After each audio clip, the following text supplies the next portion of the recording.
Bonsoir, chers frères et sœurs, internautes et retraitants. Bienvenue à cette deuxième soirée de notre retraite que nous avons initiée depuis hier sous le thème avec les mages et les bergers allons adorer l'Emmanuel. Et ce soir, notre sous-thème est avec Marie et Joseph qui nous guident justement vers l'Emmanuel, comme des guides vers l'Emmanuel. Nous allons donc demander l'intercession de la Vierge Marie pour qu'elle nous aide, nous aussi, à rencontrer le Christ comme elle a fait. Au nom du Père et du Fils et du Saint-Esprit. Amen. Je vous salue Marie, pleine de grâce, le Seigneur est avec vous. Vous êtes bénie entre toutes les femmes, et Jésus, le fruit de vos entrailles, est béni. Sainte Marie, Mère de Dieu, priez pour nous, pauvres pécheurs, maintenant et à l'heure de notre mort. Amen. Au nom du Père et du Fils et du Saint-Esprit. Amen. Voilà, chers frères et sœurs, comme je le disais tantôt, nous sommes à notre deuxième soirée de retraite et notre sous-thème de ce soir est Marie et Joseph comme des guides vers l'Emmanuel, justement.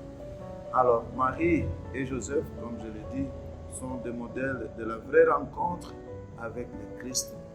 Et Marie, comme bonne fille d'Israël, était justement avec tous les fils d'Israël en train d'attendre un Messie, probablement avec un cahier de charges qui était le leur.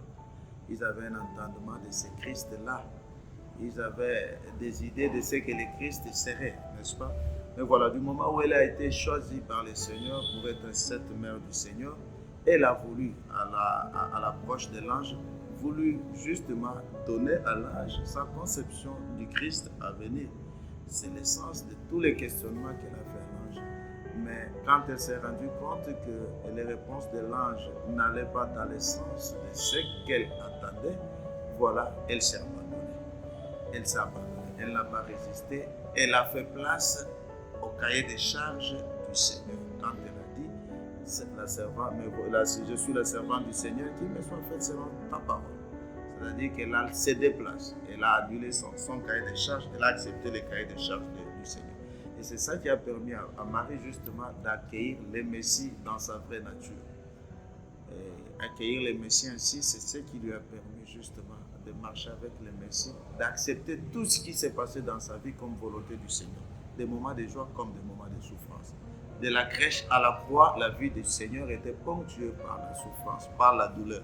Et Marie a été préparée par son abandon, par sa disponibilité au Seigneur.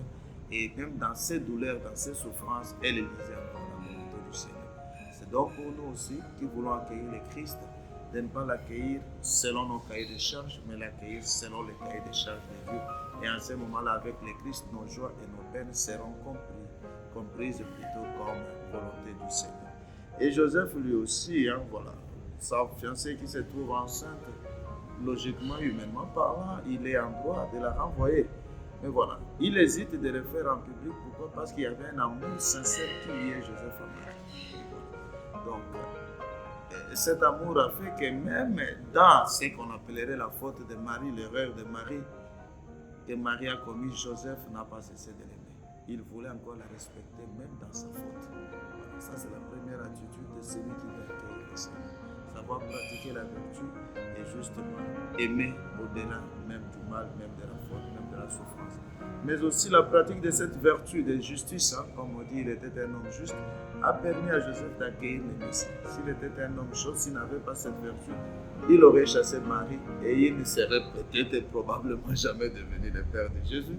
Mais voilà, la pratique de la justice a permis à Joseph d'accueillir le Messie. Et donc, quand l'ange est venu aussi lui dire la nuit, puisque lui appliquait sa vertu de la justice, il a rencontré l'ange, de prendre Marie, puisque l'enfant qu'elle portait était le Fils de Dieu, lui aussi n'a pas résisté. Il s'est justement conformé à la volonté de Dieu. Il a fait ce que le Seigneur voulait. Voilà pourquoi il a rencontré le Messie et il l'a accompagné. C'est donc pour nous aussi, frères et sœurs, la meilleure attitude quand on veut rencontrer le Seigneur. La grande et plus belle attitude est celle de s'abandonner à la volonté du Seigneur.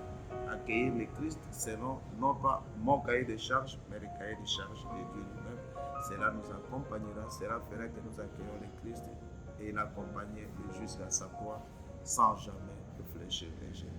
Puisse le Seigneur Jésus, qui vient lui-même illuminer et aider nos cœurs à pouvoir l'accueillir, et puisse la Vierge Marie et Saint Joseph intercéder pour nous. Au nom du Père et du Fils et du Saint-Esprit. Amen.